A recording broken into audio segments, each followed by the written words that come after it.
Hey, this is Daniel Norton. I'm here in my studio in New York City with Stephanie. Hello. And she's waving at the wrong camera. That's okay though, she's new here. So we're gonna talk a little bit today in this video about shutter speed.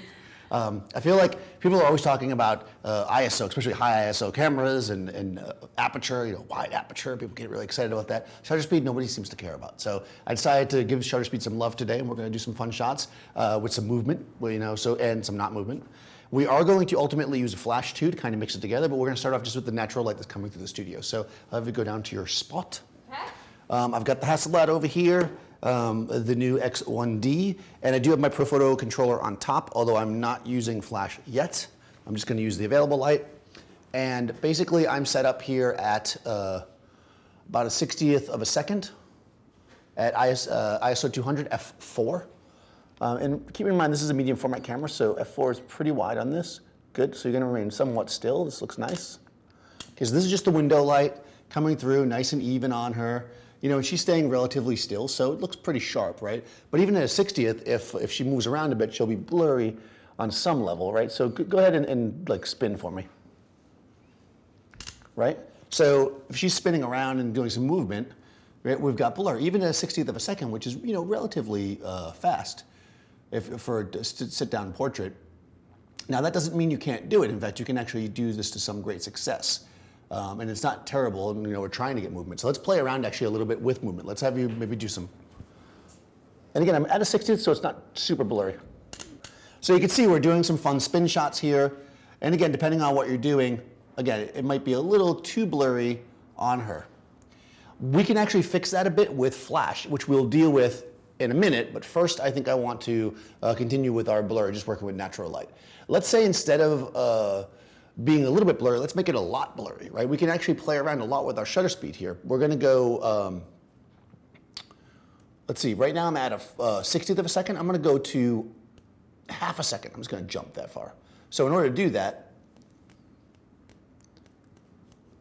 I have to, too far.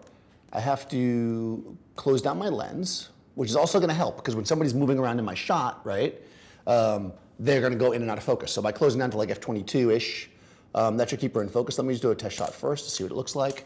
Again, this is with really nobody moving or anything. I mean, she's literally standing relatively still, and look at how blurry it is. So this is gonna be good. So stand as still as possible, and we're gonna try like some hand movements. Okay. Like we'll actually start with your hands out and then come in when I say okay. So I'm gonna pre-focus this and get it ready. And you're gonna keep your face as still as possible. And go. Cool. Okay, that's interesting. Let's actually go even a little bit slower. Okay.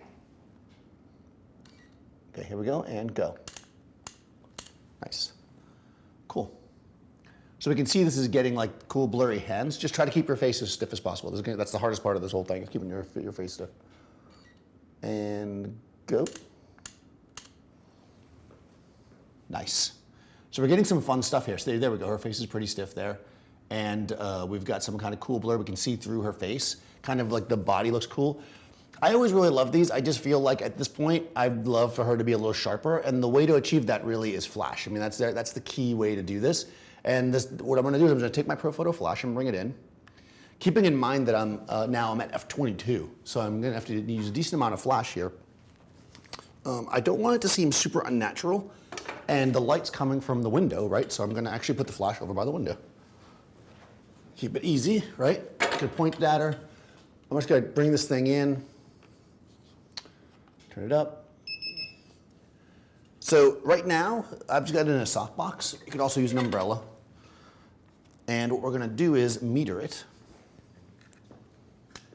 So I've got my controller in my hand. I'm setting my meter on non-corded flash, as they call it. And I'm going to point at the light. 16.6 is what I'm getting. So a little bit, and that's full power. So that's all I got, and I'm shooting at 22. It'll probably be a little underexposed. I think that's okay. But of course, with anything, we're gonna do a test shot so we see what we like here. So I'm at f22, half a second. So you can remain relatively still. I just want to check it. Right? This is going to give us frozen, right?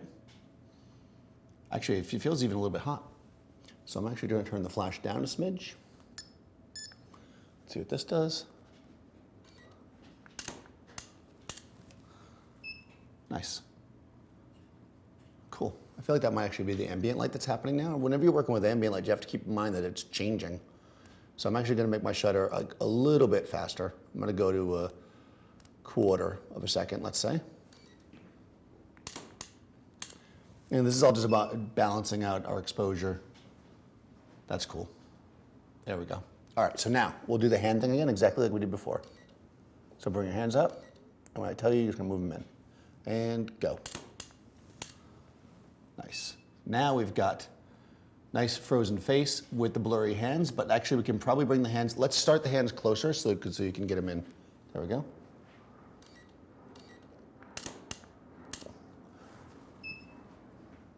I didn't say go, so we were out of sync there. It's okay, I was wondering if you did it. Okay, and go. It's all about synchronizing with your model. There we go.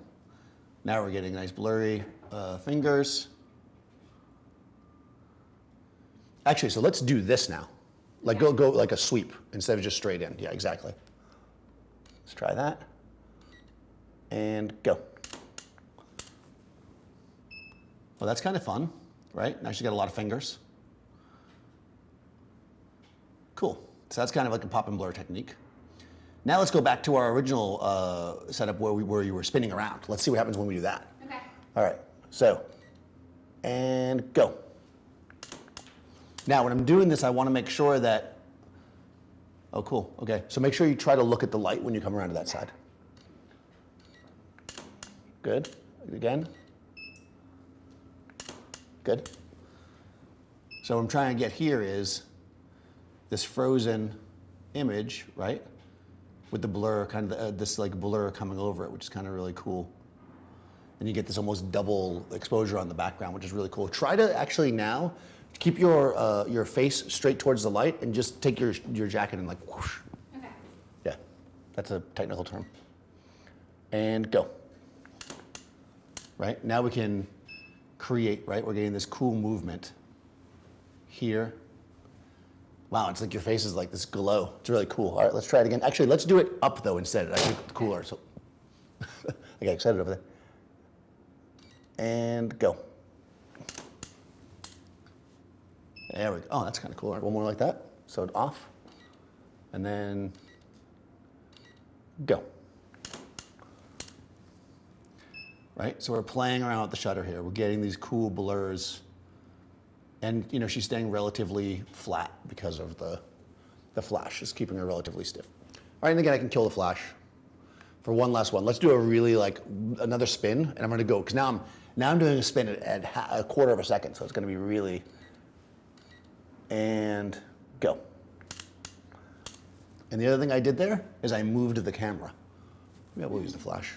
I think I'm gonna use the flash. I'm gonna move the camera and have her spin, and go. Oh, interesting. Very cool. All right, one more. This is actually creating a really fun look. And go. Oh, yeah, I like this. Actually, here we go again. One more time. And go. Nice. Oh, this is fun. All right, one more. Having a good time. Maybe two at a time. Hold on. And go. There we go. That's fun. One more. And should be dizzy. And go. That's it. That was the one. I could feel it. That was cool. Yeah, good expression. I love this like angelic feel you've got on your face. That's like a smile, but there's like a blur. It's really, really cool, you know? Really fun. And obviously you can play around a bit with your exposure depending on what you're doing. Every setup is going to be a little bit different. Some key things here though is white background is going to help me here a lot, because if I had a black background, I wouldn't pick up as much of the blur, because she's getting see-through, right? The background is peeling through. If it was black, it wouldn't do that. So if you want more of that kind of pushback, the white background's going to help. Black will do the opposite. If you want, black will give you almost more like a double exposure kind of feel. So yeah, check Stephanie out on social media. We'll put the links in the description. Check me out at Daniel Norton Photographer here on YouTube, Facebook. Be sure to subscribe to Adorama TV. And I'll see you next time on set.